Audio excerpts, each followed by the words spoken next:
Hello friends, आज इस video में हम बात कर रहे हैं सरकार द्वारा एनपीएस के विकल्प के रूप में जारी की गई यूनिफाइड पेंशन स्कीम अर्थात यूपीएस एकीकृत पेंशन योजना के बारे में। इस वीडियो में हम एनपीएस, ओपीएस और यूपीएस इन तीनों ही पेंशन स्कीम्स का एनालाइज करेंगे एक स्टूडेंट की तरह। इनके लाभ या हानि से इस वीडियो का कोई संबंध नहीं है। आप अपने विवेक से समझ सकते हैं कि कौन सी पेंशन योजना बेहतर है। एकीकृत पेंशन योजना अर्थात यूनिफाइड पेंशन स्कीम यूपीएस केंद्र सरकार के ऐसे कर्मचारियों पर लागू होगी जो राष्ट्रीय पेंशन प्रणाली अर्थात एनपीएस के अंतर्गत आते हैं और जो राष्ट्रीय पेंशन प्रणाली के अंतर्गत इस विकल्प को चुनते हैं। 1 अप्रैल 2025 से ये विकल्प एनपीएस वालों को मिलेगा कि वे यूनिफाइड पेंशन स्कीम अर्थात यूपीएस में भी शिफ्ट कर सकते हैं। यूपीएस केंद्रीय कर्मचारियों के लिए 50% निश्चित पेंशन योजना के नियम जारी कर दिए गए हैं। केंद्र सरकार की तरफ से इसका गजट नोटिफिकेशन शनिवार 25 जनवरी 2025 को जारी कर दिया गया है। केंद्र सरकार ने राष्ट्रीय पेंशन प्रणाली के तहत आने वाले कर्मचारियों के लिए घोषित एकीकृत पेंशन योजना का गजट शनिवार को जारी कर दिया। 1 अप्रैल से लागू होने वाली योजना एनपीएस के विकल्प के रूप में है। जो केंद्रीय कर्मचारी यूपीएस का विकल्प चुनेंगे उन्हें मूल वेतन की 50% गारंटीड पेंशन मिलेगी। केंद्रीय कैबिनेट ने बीते साल 24 अगस्त को इसे मंजूरी दी थी। यूपीएस में न्यूनतम 10,000 रुपए की गारंटीड पेंशन है।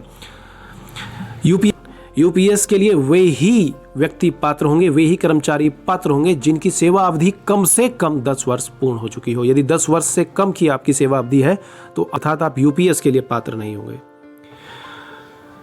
जो कर्मचारी यूपीएस चुनेंगे उनकी सेवानिवृत्ति के लिए जमा राशि 2 हिस्सों में होगी। कर्मचारी व केंद्र सरकार मूल वेतन प्लस महंगाई भत्ते का 10% व्यक्तिगत कोष में जमा करेंगे।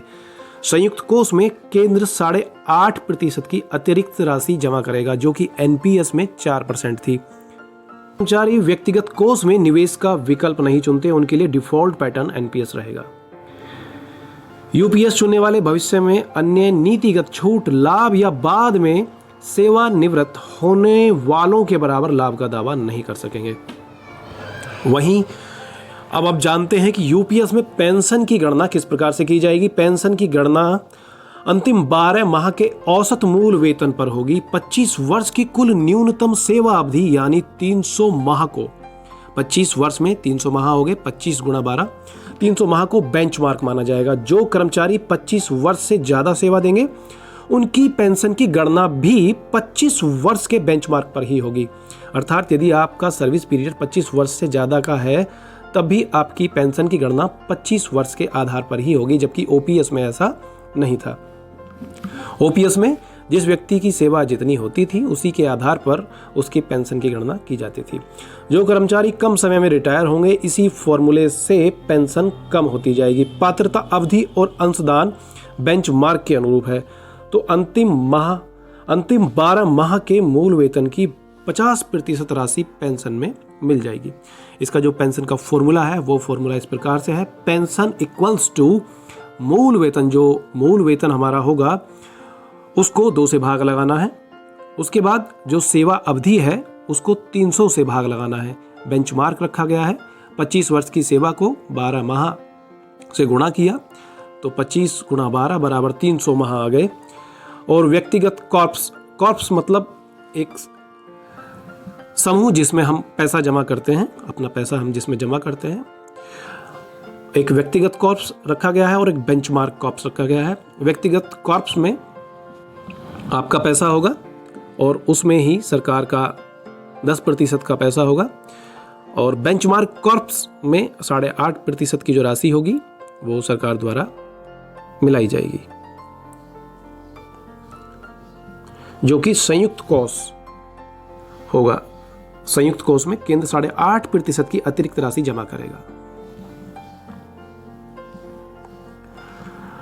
आइए समझते हैं 25 वर्ष की नौकरी यदि आप पूर्ण कर लेते हैं, सकुशल पूर्ण कर लेते हैं और 80,000 रुपये आपका औसत वेतन रहा तो 40,000 मिलेगी पेंशन। किस प्रकार से मिलेगी?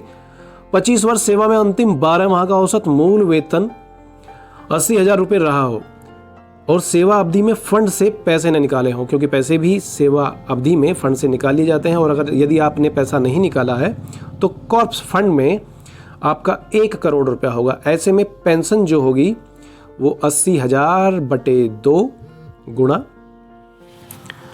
इस फॉर्मूले के आधार पर सेवा अवधि हमारी 300 माह हो चुकी है और 300 से ही उसको भाग लगाना है।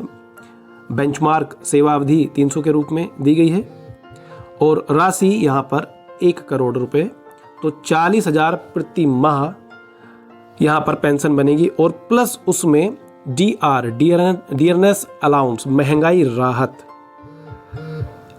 जुड़ करके आपको मिलेगी। महंगाई राहत को डीए के अकॉर्डिंग ही यहाँ पर कैलकुलेट किया जाएगा और उसके अकॉर्डिंग आपकी टोटल पेंशन बन जाएगी।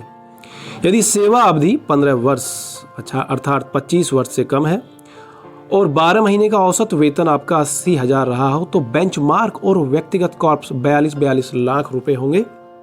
ऐसे में जो पेंशन की राशि आएगी वो इस फॉर्मूले के आधार पर 24,000 रुपये प्रति माह प्लस महंगाई राहत बन करके आएगी।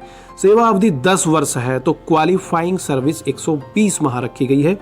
ऐसे में बेंचमार्क और व्यक्तिगत कॉर्प्स फंड 30 लाख रुपए होगा और इस हिसाब से जो पेंशन है वो 16,000 रुपये, इस फॉर्मूले के आधार पर 16,000 रुपये पेंशन यहाँ पर निकल करके आ जाएगी। यूपीएस का लाभ उठाने के लिए आपकी सेवा अवधि कम से कम 10 वर्ष की होनी चाहिए। यदि आपकी सेवा अवधि 10 वर्ष है तभी आप यूपीएस का लाभ ले सकते हैं, अन्यथा नहीं ले सकते हैं। आइए अब कंपेयर करते हैं यूपीएस, एनपीएस एंड ओपीएस में। इस वीडियो के माध्यम से हम तीनों ही पेंशन स्कीम का तुलनात्मक अध्ययन करते हैं। देखते हैं वीडियो। सरकार ने जिस नई पेंशन स्कीम यानी यूपीएस का ऐलान किया है वो यूपीएस आखिर मौजूदा एनपीएस से कैसे अलग है, 2004 से पहले वाले ओल्ड पेंशन स्कीम से कैसे अलग है, इसकी तुलना आपको करके दिखाते हैं। सबसे पहले बात करते हैं वो है आपको पेंशन की गारंटी की। तो यूपीएस यानी यूनिफाइड पेंशन स्कीम जिसका सरकार ने अभी ऐलान किया है उसके तहत कम से कम 50% पेंशन की गारंटी दी गई है। लेकिन ये 50% क्या होगा, आप रिटायर होने से पहले पिछले 12 महीने में जितना आपको सैलरी मिली है उस सैलरी के बेसिक सैलरी का औसत निकाला जाएगा और उसका 50% लिया जाएगा। लेकिन शर्त यह है कि 25 साल की नौकरी कम से कम होनी चाहिए। एनपीएस में ऐसी कोई गारंटी थी ही नहीं। अब ओपीएस में क्या था, मामला अलग था। ओपीएस में आपको पेंशन जो मिलता था वो बेसिक और डीए का दोनों मिला करके, यानी जिस दिन आप रिटायर कर रहे हैं उसके पिछले महीने में आपने जितनी भी सैलरी पाई हो बेसिक और डीए मिला करके उसका 50% आपको पेंशन मिलता। लेकिन ये 50% मिनिमम नहीं होता, ना तो मैक्सिमम होता, 50% फिक्स होता। ध्यान दीजिए, यूपीएस में मिनिमम 50% की बात की गई है। दूसरा, यूपीएस में जहां कम से कम 25 साल की नौकरी की बात की गई है, ओपीएस में वहां कम से कम 20 साल की नौकरी की बात की गई है। चलिए दूसरा अंतर देखते हैं आपको, वो है कंट्रीब्यूशन को लेकर के। ये काफी विवादास्पद मुद्दा रहा है। तो यूपीएस यानी यूनिफाइड पेंशन स्कीम के तहत सरकार ने अपना कंट्रीब्यूशन बढ़ा करके, जो पहले 14% था एनपीएस में, बढ़ा करके 18.5% कर दिया है। कर्मचारी का कंट्रीब्यूशन एनपीएस में भी 10% था, अभी भी नई स्कीम में 10% रहेगा, उसमें कोई बदलाव नहीं किया गया। और एक बात, हाँ, हर 3 साल बाद सरकार इसकी समीक्षा करेगी, क्या कंट्रीब्यूशन सरकार को बढ़ाना है कि नहीं बढ़ाना है। घटाने की बात तो नहीं होगी, ना तो कर्मचारी कंट्रीब्यूशन का बढ़ाने पर विचार किया जाएगा। ओपीएस में कोई कंट्रीब्यूशन एम्प्लॉय देता ही नहीं था, सिर्फ सरकार को कंट्रीब्यूशन देना पड़ता था। अब आइए मिनिमम पेंशन। यूपीएस के तहत कम से कम 10,000 मिनिमम पेंशन की गारंटी थी, ओपीएस के तहत 9,000 की गारंटी थी। यूपीएस के तहत कम से कम 10 साल की नौकरी की जरूरत है, इसमें भी 10 साल नौकरी की जरूरत है ओपीएस के तहत मिनिमम पेंशन के लिए। एनपीएस में ऐसा कोई प्रावधान था ही नहीं। अब आइए वो है फैमिली पेंशन। पेंशन धारक की अगर मृत्यु हो जाती है तो उस पर आश्रित कोई होते हैं तो उनको फैमिली पेंशन मिलता है। तो उसमें ओल्ड पेंशन स्कीम की तरह ही प्रावधान यूपीएस में कर दिया गया है, यानी आखिरी पेंशन का 60% मिलेगा। एनपीएस में ऐसा कोई प्रावधान था ही नहीं, यानी यूपीएस में एक नया प्रावधान जोड़ा गया है जो कि यूपीएस ओल्ड पेंशन स्कीम के बराबर का है। आगे आइए, वो है आपको एक मुश्त रकम। जी हाँ, जब कोई रिटायर करता है सरकारी कर्मचारी तो उसको एक मुश्त रकम मिलती है। और रकम कितनी मिलेगी, वो एनपीएस के तहत तो कुछ प्रावधान था ही नहीं, लेकिन यूपीएस के तहत प्रावधान किया गया। वो है कि आपकी जो मासिक सैलरी होगी हर 6 महीने की नौकरी के आधार पर, हर 6 महीने की नौकरी पर 1 महीने की सैलरी का 1/10 यानी 10वां हिस्सा आपको मिलेगा। ग्रेच्युटी भी मिलेगी, मिनिमम पेंशन की गारंटी पे कोई असर नहीं पड़ेगा।